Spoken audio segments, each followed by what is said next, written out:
கண்ணாடியில் முகத்தை பார்த்தபோது வெளுத்திருப்பது போல தோன்றியது ஜெயந்திக்கு. கண்ணுக்கு கீழே கருவளையம் இப்போது இன்னும் தெளிவாக தெரிந்தது. அம்மா பார்த்தால் சோகை பிரித்து போய் கிடக்கு உடம்பு. பார்க்க தின்னாதன்னு சொன்னா கேட்குறியா? நல்லது சொன்னா கேட்டுக்கிட யார் இருக்கா இந்த வீட்டில்? எப்படியோ போ என்பாள். அம்மாவிற்கு அவள் அம்மா சொன்னது தன் குழந்தைகளுக்கும் சொல்கிறாள்.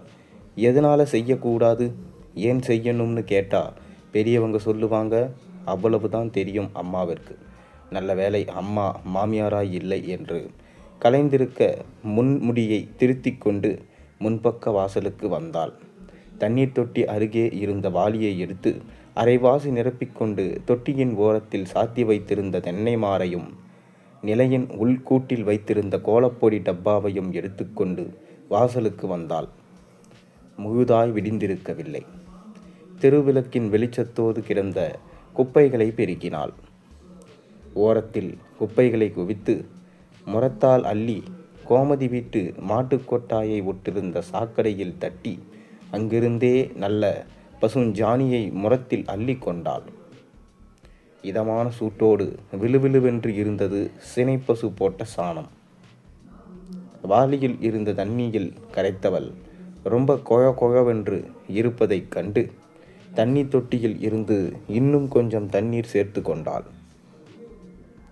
புடவையை ஒரு பக்கமாக சொருகி கொண்டு கரைத்த சாணி தண்ணீரை பரவலாக தெளித்தாள். தெருவிளக்கின் வெளிச்சத்தில் பச்சை மினுக்குவது போல இருந்தது. அப்படியே வாளியை வைத்துவிட்டு முன்வாசல் பட்டிய கல்லில் நீர் தெளித்து கழுவிவிட்டாள். வாசலில் தெளித்த சாணத்து நீர் உணர ஒரு 5 நிமிஷம் பிடிக்கும். அதற்குள் பூசணி பூவை பறிச்சிட்டு வந்துடலாம் என்று நினைத்தவள் மாட்டாஸ்பத்திரி வரைக்கும் போகணுமா என்று யோசித்தாள். பாட்டு டீச்சர் வீட்டு வாசலில் கிடந்த பூவரசம் பூவை எடுத்து கொண்டாள். சாணி பிள்ளையாரில் எந்த பூவும் அழகுதான் என்று தோன்றியது ஜெயந்திக்கு. உலர்ந்திருந்த வாசலில் சாணியின் பச்சை அழகான கண்ணாடி வலையில் உடைந்த முனையில் மாதிரி அழுத்தமாயிருந்தது வர்ண சேர்க்கை. கோலப்பொடி டப்பாவை எடுத்துக்கொண்டு என்ன கோலம் போடுவது என்று யோசித்தாள். யோசித்து போட்டால் எதுவும் விளங்காது. யோசித்து செய்கிற காரியம் போல இப்படிதான் பொங்கலன்று யோசித்து போட்ட 15 புள்ளி பொங்கப்பானை கோலம் சரியா வராமல் கடைசியில் கலர் பொடிகளை தூவி குறைகளை மறைக்க வேண்டியதாயிற்று. அதுவும் கலர் பொடிகளை கோலத்தில் உபயோகிக்க அவளுக்கு அறவே பிடிக்காது. பச்சை தரையில் வெளியிரென்று மிதக்கும் வெள்ளிக்கம்பிகள் உருகி ஓடுவது போலவும் இவள் உடலை சுற்றி பின்னுவது போலவும் இருக்காது. வண்ணக்கோலங்கள் ஒரு அசட்டுத்தனம் வந்துவிடும் கோலத்திற்கு. யோசிக்காமல் மனசுக்கு தோன்றுவதை அப்பைக்கப்போ செய்வதுதான் சிறப்பாய் அமைகிறது. எப்போதும் அழுத்தமான கோடுகளில் வெள்ளை தாமரையில் சம்பந்தமில்லாத பின்னி கொண்டிருக்கும் இலைகளும் வளைவுகளும் புதிய அழகை கொடுத்தது போல இருந்தது. புள்ளிகளோ நியமங்களோ எதுவும் இல்லை. அது தானாய் முளைத்து படர்ந்தது போல கிடந்தது பச்சை திரையில். நிமிர்ந்து மேலிருந்து பார்த்தவர்கள் நல்லா இருக்கு என்று தனக்குத்தானே சொல்லிவிட்டு வீட்டினுள்ளே நுழைந்தவள். மாமா முன்னறையில் மெலிதான குரட்டையில் விசில் சத்தம் கலந்தது போல மூச்சு விட்டு கொண்டு உறங்கிக் கொண்டிருந்தார். காலை மடங்கி சுருங்கியது போல படுத்திருப்பதை பார்த்தவுடன் ஃபேனின் வேகத்தை குறைத்தாள். இன்னும் கொஞ்ச நேரத்தில் எழுந்து எல்லா வேலையையும் முடிச்சிட்டு எங்கேயோ கிளம்புவது போல தயாராகி பட்டாசாலில் வந்து ஏசி சேரில் படுத்துக்கொள்வார். வாசலில் பால்காரர் வந்துவிட்டது தெரிந்தது. அவர் சைக்கிள் சத்தமும் அதில் கட்டியிருக்கு பால் குவளைகள் ஏற்படுத்தும் சத்தமும் பால்காரர் சந்து முனையில் திரும்பும் போதே சொல்லிவிடும். தெருவில் இருந்து இவர்கள் வீடு இருக்கும் சந்தில் நுழைய ஒருபடி ஏற வேண்டும். அந்த நேரத்தில் அவளுக்கு அடுப்படியில் இருந்து பாத்திரம் எடுத்து வாசலுக்கு வர சரியாயிருக்கும். அத்தை இருக்கும்போது அத்தை தான் பால் வாங்குவது, காய்கறி வாங்குவது எல்லாம். அத்தை இறந்த பிறகு ஜெயந்திக்கு பெரிய மனுஷித்தனம் வந்துவிட்டது போல தோன்றும். மாமாவும் ஜெயந்தியிடம் கேட்டுத்தான் எந்த காரியமும் செய்வார். அவருக்கு டீ போடணும். டீயை கொதிக்க விடக்கூடாது. அவருக்கு டம்ளரில் டீ தூளை கொட்டி தேவையான சர்க்கரை போட்டு காய்ச்சின பாலை ஊற்றிடணும். லேசாக ஒரு ஆற்று, அது போதும். டீ தூள் பாலில் கலந்தும் கலந்தாமலும் இருப்பது போல இருந்தால் தான் பிடிக்கும். மாமாவுக்கு ஜெயந்தி மேலே அத்தனை பிரியம், அக்கறை. அத்தனையும் அப்படிதான். இவரை மகளைப் போலத்தான் பார்த்து கொண்டாள். அத்தை இருக்கும்போது வேலைக்கு ஒருத்தி இருந்தால் அவள் வாசல் பெருக்கி, பாத்திரம் கழுவி, துணி துவைத்து, வீட்டை பெருக்கி, மற்ற மேல் வேலைகள் எல்லாம் செய்து விடுவாள். அத்தை போன பிறகு அவளை வேலையை விட்டு நிற்க சொல்லிவிட்டாள் ஜெயந்தி. வேலை அதிகமில்லை, எதுக்காக ஆளு, நானே பார்த்துக்கிறேன் மாமா என்றபோது, வேணாமா, அவள் பாட்டுக்கிட்டு வந்து மேல் வேலையை பார்த்துக்கிட்டோம், நீ வேணா சமையல் மட்டும் பண்ணிடு என்று சொல்லி பார்த்தாள். ஜெயந்தி கேட்பதா இல்லை. இல்லை மாமா, நானே பார்த்துக்கிறேன் என்று பிடிவாதமாய் மறுத்துவிட்டாள். ஜெயந்தியின் மாமாவுக்கு சும்மா இருக்க முடியாது. அதிகாலை எழுந்தவுடன் கழுவி போட்டிருக்கிற பாத்திரத்தை எல்லாம் எடுத்து போட்டு சத்தமில்லாமல் விலக்கி வச்சிருவார். சில சமயம் இது துணியவும் சேர்த்து துவைச்சி போட்டுருவார். ஒரு வேலை போட்டு இன்னொரு நாளைக்கும் போட்டுக்கலாம்னு கொடியிலே போட்டிருக்க புடவை, உள்பாவாடைன்னு ஒன்று விடாமல் துவைச்சி போட்டிருக்காரு. இவளுக்கு முதலில் சங்கடமாக இருந்தது. அப்புறம் அதுவே பழகி போச்சு. எவ்வளவு சொன்னாலும் அவரால் கேட்க முடியாது என்று தோன்றவே சொல்வதை விட்டு விடுவாள். ஜெயந்தி, இன்னைக்கு என்ன 6 மணி ஆச்சு, இன்னும் எழுந்திருக்க காணமே என்று யோசித்து கொண்டே மாமா மாமா என்று உசுப்ப முயற்பட்டாள். எச்சில் வகிந்து தலைகாணியை நினைத்திருக்க அயர்ந்து தூங்கியிருந்தார். உசுப்ப கஷ்டமாக இருந்தது. என்னைக்கும் இப்படி தூங்குவோர் இல்லை என்று நினைத்தவள் ஆஸ்பத்திரிக்கு போகணுமே என்று நினைத்து கொண்டு மேலும் அசக்க என்னம்மா என்று பதறியபடி இருந்தார். நல்லா தூங்கிட்டோம்ல, உடம்பெல்லாம் ஒரே அலுப்பு. கொஞ்சமாக ராமகிருஷ்ணன் கொடுத்த மிலிட்ரி ரம்ம சாப்பிட்டு அசந்து தூங்கிட்டோம் போல. ரவைக்கு சுத்தமாக தூக்கம் இல்லை. தாயி என்று எழுந்து கொல்லை பக்கம் போனார். அவருக்கு சர்க்கரை இருப்பது தெரியும். ஆனாலும் இதுபோல எப்போதாவது ஒரு நாள் குடித்து விடுவார். அரவம் இல்லாமல் நடுராத்திரியில் குடிச்சிருப்பார் போல. ஜெயந்தின் மேலே பயம் என்றில்லை. அவள் வேணாம்னு சொன்னால் அப்புறம் மறுக்க முடியாது. அதனால் இது போல் சொல்லாமல் கொள்ளாமல் 2 அவுன்ஸ் உள்ளே தள்ளிடுறது அவர் வழக்கம். அதுவும் ஜெயந்தியால் நினைச்சாலே அவருக்கு மனசுக்கு கஷ்டம் வந்துடும். இன்னும் குடிக்க சொல்லும். எல்லா வேலையையும் முடிச்சுட்டு அடுப்படி பக்கம் எட்டி பார்த்து விட்டு, ஜெயந்தி டீ போட்டு வைக்கிறியாம்மா, சூரிய நமஸ்காரம் பண்ணிட்டு வந்துடுறேன் என்று பட்டாசாலையை தாண்டி முன்வாசலில் வந்தார். கிழக்க பார்த்த வீடு. சூரிய நமஸ்காரம்னா என்ன பண்ணணும்னு தெரியாது.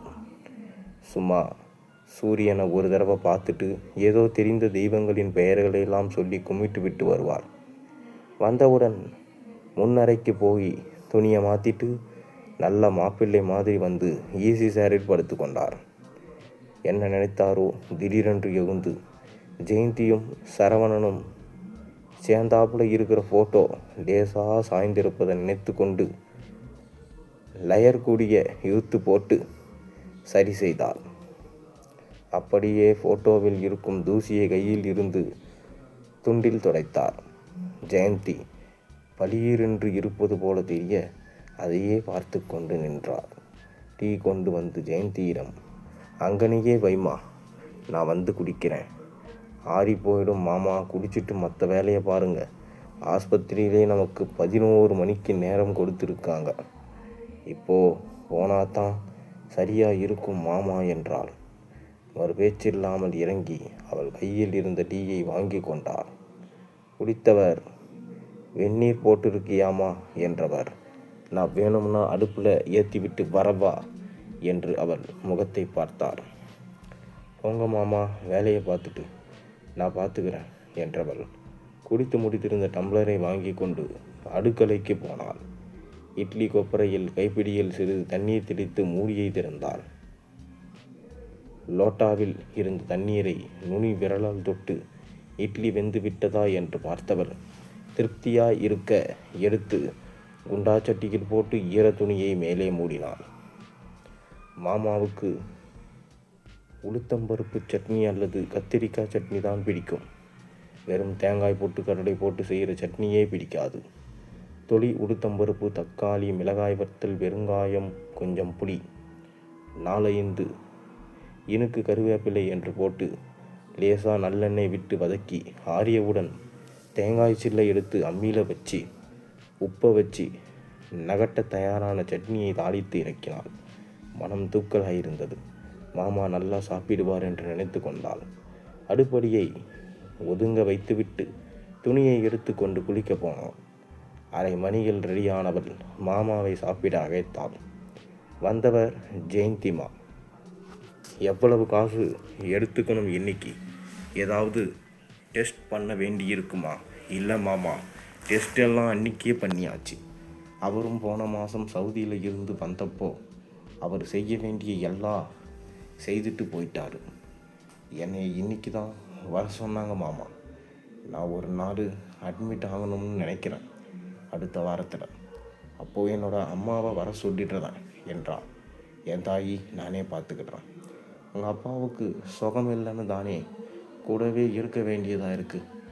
நான் பார்த்துக்கிடுதேன் கண்ணுக்கு கண்ணா என்று சிரித்தார். இப்படி ஒரு மாமனார் அமைய அவள் கொடுத்து வைத்திருக்க வேண்டும் என்று தோன்றியது. அவர் பண்ணலை இன்னும். இந்த நேரத்துக்கு ஆஸ்பத்திரிக்கு போகிறோம்னு தெரியும். பேசக்கூடிய நேரம்தான். ஆனாலும் ஃபோன் வரலை அவரிடமிருந்து.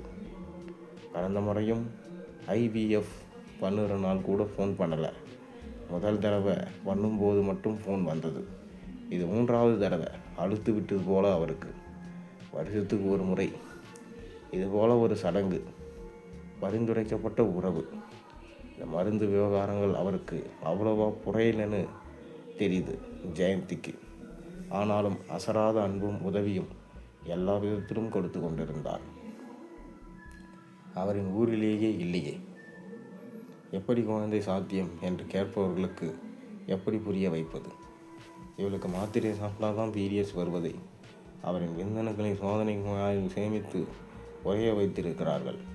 இவருடைய கருமுட்டை வளர்ந்து உடைவதற்கு 5-6 நாள் ஊசி போடுவார்கள் என்று. கருமுட்டையின் வளர்ச்சியை பொறுத்து மருந்தொரு டோஸ் கூடும். அதன்பின் இவளுக்குள் செலுத்தப்படும் விந்தணுவின் ஒரு துளிதான் இவரை தாத்தா என்றோ பெயர் சொல்லியோ அழைக்கப் போகிறது என்பதை எப்படி விளக்குவது என்று தெரியவில்லை என்று யோசித்து கொண்டிருந்தவனை ஜெயந்தி என்று அழைத்த குரலுக்கு பின்னால் போனாள். டாக்டரை சந்தித்தால், உங்கள் வீட்டுக்காரர் வந்திருக்காரா என்ற. டாக்டர், இல்லை டாக்டர், அவர் சவுதியில் இருக்கிறார்னு உங்களுக்கு தெரியுமே டாக்டர் என்றார். இல்லை, லீவை எக்ஸ்டெண்ட் பண்ணியிருக்கலாம் இந்த முறையாவது என்ற டாக்டரின் மேல் அவளுக்கு கோபமாய் வந்தது. அங்கு இருந்த ஒரு திரையில் டாக்டர் 3 முட்டைகளை காட்டினார். இந்த 3 தான் 20 மில்லிலிட்டர் வளர்ந்திருக்கு. இன்னும் 2 நாளை தொடர்ந்து ஊசி போட்டால் சிறுசாக இருக்கிறதெல்லாம் வளரலாம். பார்க்கலாம். இந்த முறையும் முடியலைன்னா டோனர் எக் போயிடலாம். உங்கள் கருப்பை நல்லா இருக்கிறதுனால அதுக்கு சாத்தியம் இருக்குது. உங்கள் வீட்டுக்காரர் இந்த நேரத்தில் கூட இருந்தால் நல்லது ஜெயந்தி. மனசுக்கும் சந்தோஷமாக, நம்பிக்கையாக, தைரியமாக இருக்க வேண்டும் இப்போ என்றவர்களிடம். என்ன பண்ணுறது டாக்டர், அவரோட வேலை அப்படி. அங்கே போய் சம்பாதிச்சாதான் இதுக்கு கூட செலவு பண்ண முடியும் என்றவள் வரேன் டாக்டர் என்று கிளம்பினார். வெளியே வந்து ஆஸ்பத்திரிக்கு வந்திருந்த கர்ப்பஸ்திரிகளையும் குழந்தைகளையும் பார்த்து கொண்டிருந்த மாமாவை அழைக்க வேகமாக எழுந்து வந்தார். என்னம்மா சொன்னாங்க டாக்டர்? 4 நாளைக்கு வரணும் மாமா, வந்து ஊசியெல்லாம் போட்டுக்கணுமா என்றவள் அவரை அழைத்து கொண்டு வெளியே வந்தாள். பஸ்ஸில் வீட்டிற்கு திரும்பும்போது வெளியே வெறுத்து கொண்டிருந்த அவளையே பார்த்து கொண்டிருந்தார் ஜெயந்தியின் மாமா. அவர் என்ன நினைத்தாரோ தெரியவில்லை. அவள் காது பக்கமாய் குனிந்து, ஜெயந்தி, கட்டாயம் குழந்தை வேணுமடா என்றார். ஒன்றுமே சொல்லாமல் அவர் கையை அழுத்தமாக நான் பிடித்து கொண்டேன். இந்த கதையிலேருந்து உங்களுக்கு என்ன தெரிஞ்சது மறக்காமல் கீழே கமெண்ட்டில் சொல்லுங்கள். சேனலில் போடுற ஒரு வீடியோஸ் மறக்காமல் சேனலை சப்ஸ்கிரைப் பண்ணி லைக் பண்ணுங்கள், பெல் ஐக்கானை ப்ரெஸ் பண்ணுங்கள். அப்போ தான் போகிற வீடியோஸ் எல்லாம் நோட்டிஃபிகேஷனாக வந்து சேரும். நன்றி, வணக்கம். நாளை ஒரு நல்ல அருமையான கதையோடு உங்களை சந்திக்கின்றேன்.